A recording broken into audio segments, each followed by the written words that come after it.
రాష్ట్రం చివరి నిమిషంలో బయటపడింది. ఎందుకంటే అనుకున్న స్థాయి కన్నా కొద్దిగా బలహీనపడి ఇటు ఆంధ్రప్రదేశ్ నుంచి తెలంగాణ మీదుగా ఛత్తీస్గఢ్ వెళ్ళి అక్కడ బలహీనపడుతోంది మంతా తుపాను.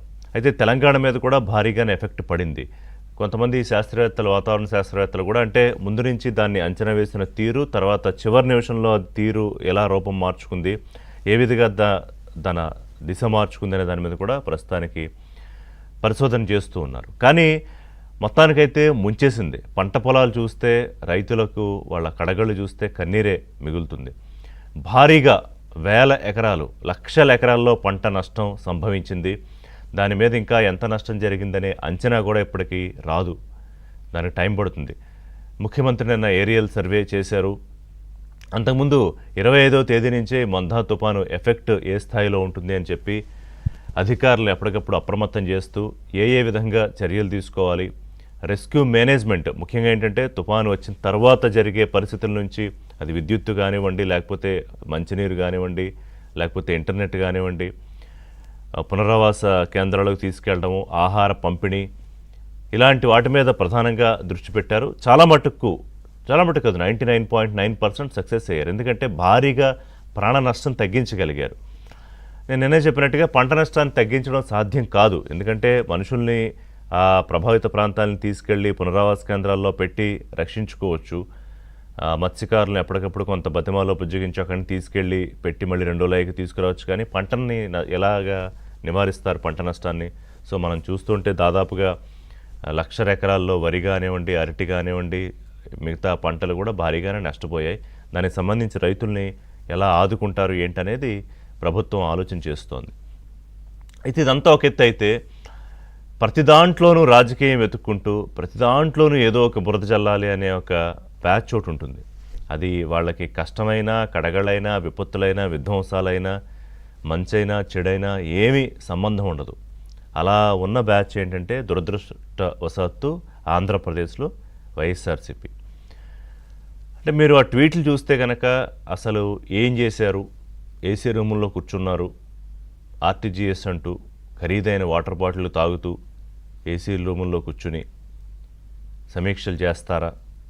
ఇది అంటే ఇంత పనికిమాలిన రాజకీయం, ఇంత దిగజారుడు మనస్తత్వం ఉన్న మెదళ్ళు చూస్తేనే అసహ్యం కలుగుతుంది. అంటే ఒకవైపు నుంచి అబుదాబి, దుబాయ్ టూర్కి వెళ్లే ముందే ముఖ్యమంత్రి ఇదిగో మంతా తుఫాన్ ఎఫెక్ట్ ఉంటుందంటున్నారు, రాష్ట్రానికి ఇక్కడ ఈ ప్రాంతాల్లో ఉంటుంది, ఇక్కడ తీరం దాటొచ్చనే అవకాశం ఉంది, ఐఎండీలా హెచ్చరిస్తుంది, కాబట్టి ఈ జాగ్రత్తలు తీసుకోండి, వచ్చిన తర్వాత రివ్యూ చేద్దాం అని చెప్పేసి వెళ్ళారు.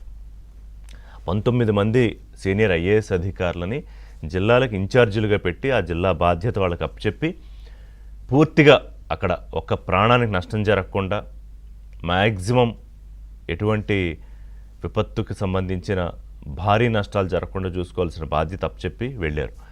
సో వచ్చిన తర్వాత ఆ రోజు రాత్రి మంగళవారం 12 గంటల దాకా అక్కడే ఉన్నారు సెంటర్లోనే, అందరినీ అప్రమత్తం చేస్తూ. ఆ తర్వాత మంత్రి లోకేష్, హోంమంత్రి అనిత, ఇంకా నారాయణ, మిగతా అధికారులందరూ కూడా, నారాయణ గారు నారలేదు నేను చూడలేదు కానీ ఎక్కడో చదివినట్టు గుర్తు, లోకేష్ గారును అలాగే మంత్రి అనిత ఇద్దరు ఉన్నారు.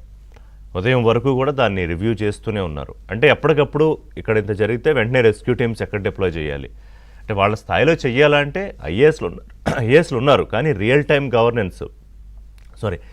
టైం మానిటరింగ్ చేసి వెంటనే అక్కడి నుంచి సమాచారం అందించి ఇమీడియట్గా దానికి రెస్క్యూ ఆపరేషన్స్ భారీ స్థాయిలో అక్కడ ప్రొక్లైనర్స్ పెట్టారు, ఈ చెట్లకు సంబంధించి కట్టర్లు పెట్టారు, ఇవన్నీ కూడా ఏర్పాటు చేసుకున్నారు. ఎందుకంటే అయిపోయిన తర్వాత చాలా ఆలస్యం జరిగి వచ్చేలోపు నష్టం జరిగిపోతుందేమో. అలాగే కరెంటు స్తంభాలని ఎప్పటికప్పుడు వాటిని నిలబెట్టే ప్రయత్నం, విద్యుత్ వాటిని తిరిగి ఇది చేయాలంటే కొంత సమయం పడుతుంది. ఇదంతా తెలియని విషయమా? జగన్మోహన్ రెడ్డి గారికి మాజీ ముఖ్యమంత్రిగా పనిచేశారు ఆయన, అలాగే వారి పార్టీ నాయకులు మంత్రులుగా పనిచేశారు, ఎమ్మెల్యేగా పనిచేశారు. ఇవన్నీ తెలియని విషయాలు ఏం కాదు. కానీ ఏదో రూపంలో బురద జల్లి ఎంతో కొంత ఫేక్ ప్రాపగండా చేస్తే కనుక ప్రజల్లో ఓహో నిజంగానే ఏం చేయలేదేమో. కానీ చూడలేదా ప్రజలు? ఇప్పుడు 2014లో హుదూహుద్ వచ్చినప్పుడు కానీ, 2018 తిత్లీ తుపాను ఇదే అక్టోబర్ నెలల్లో వచ్చినప్పుడు కానీ, మళ్ళీ ఇప్పుడు మంతా తుపాను వచ్చినప్పుడు కానీ, చంద్రబాబు నాయుడే ముఖ్యమంత్రిగా ఉన్నప్పుడు ఎంత ముందు జాగ్రత్త చర్యలతో ఏం చేస్తున్నారు అనేది ప్రజలకు తెలుసు. కానీ ఎక్కడో కొన్ని పాకెట్స్ ఉంటాయి, వాళ్ళని ఇన్ఫ్లుయెన్స్ చేయడం ద్వారా ఏంటంటే ఏం జరగలేదు, ఏం చేయలేదు అని. అంటే వాళ్ళ పోస్టులు కూడా ఎలా ఉంటాయంటే, తుఫాను సమయంలో సహాయ కార్యక్రమాలని జగన్ చేతల్లో చేసి చూపిస్తే ఇప్పుడు మాటలతో సరిపెడుతోన్న బాబు పవన్ అనుభవం లేదు, అట్లకడలేదు, అంతా పబ్లిసిటీ స్టంటే. ఇది ట్వీట్. ఎవడైనా బుద్ధున్నవాడు ఈ విపత్తు సమయంలో పక్కన ఇంత కార్యాచరణ జరుగుతూ ఈ నష్టం నుంచి ఎలా బయటపడేయాలని ఆలోచించేటప్పుడు ఇలాంటి ఎక్స్లో ఇలాంటి పోస్టులు చేస్తారా? ఇక దీన్ని అందుకుని ఒక్కొక్కడు ఒక్కొక్క పోస్టులు, అమెరికాలో కూర్చున్నాడు ఒక పోస్టు, లండన్లో కూర్చున్నాడు ఒక పోస్టు, ఇదిగో చంద్రబాబు ఈ బాటిల్ నీళ్ళు తాగాడు, దీని ఖరీదు ఎంత, మామూలు వాళ్ళు తాగుతారా అని బుర్రా బుద్ధి ఉందా అసలు? అసలు మీరు బయటకు వచ్చి ఏం సహాయం చేశారు, ఏమన్నా సహకరించగలిగారా, ఏమన్నా కొంతమందిన?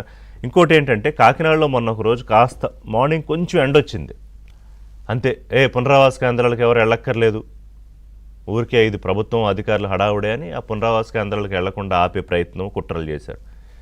ఎవరు బాధ్యత? ఆ ఉన్న ఇళ్ళు కూలిపోయి ఇది చేస్తే, ప్రాణాలు పోతే మీరు సమాధానం చెప్తారా? మళ్ళీ ప్రభుత్వం మీద పడేడుస్తారు కదా తీసుకెళ్ళలేదు అని చెప్పి.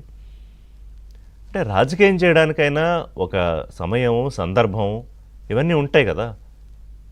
మామూలు మనుషులు కూడా, అసలు ఏ సంబంధం లేని వాళ్ళు కూడా ఎంతో కొంత సహాయం చేయొచ్చు అని ఫుడ్ ఇవ్వడమా, వాటర్ ఇవ్వడమో, లేకపోతే షెల్టర్ ఇవ్వడమా, లేకపోతే కొన్ని బట్టలు ఇవ్వడమా, ఇవన్నీ చేస్తారు. ఇవన్నీ చేసిన వాళ్ళమే మనం. కానీ ప్రతిదాన్ని ఎలా రాజకీయం చేయొచ్చు అనే ఆలోచన వీళ్ళకి తప్ప ఎవరికి ఉండదు. సార్ లోకేష్ కూడా ట్వీట్ చేశారు, విపత్తుల సమయంలో మానవత్వం ఉన్న ఎవరైనా ప్రజలకు చేతనైన సాయం చేస్తారు, కానీ జగన్ మాత్రం ఫేక్ న్యూస్ వ్యాప్తి చేస్తూ విషరాజకీయం చేస్తున్నారు అని వీడియోలతో సహా, అంటే వాళ్ళు ఏమేం ఫేక్ చేశారు అనే దాన్ని వీడియోలతో సహా పెట్టారు. నిన్న కాక మొన్న ఒక 4 రోజుల క్రితం ఈ బాలికల సంక్షేమ పాఠశాలల్లో సౌకర్యాలు సరిగా లేవని ఎప్పటిదో 2022లో పాత వర్షాలు వచ్చినప్పుడు వాటర్ వచ్చేసిన వీడియో పెడితే దానికి కూడా లోకేష్ ఎప్పటికప్పుడు ఒరిజినల్ వీడియో పెట్టి దాన్ని నిజం చెప్పే ప్రయత్నం చేశారు.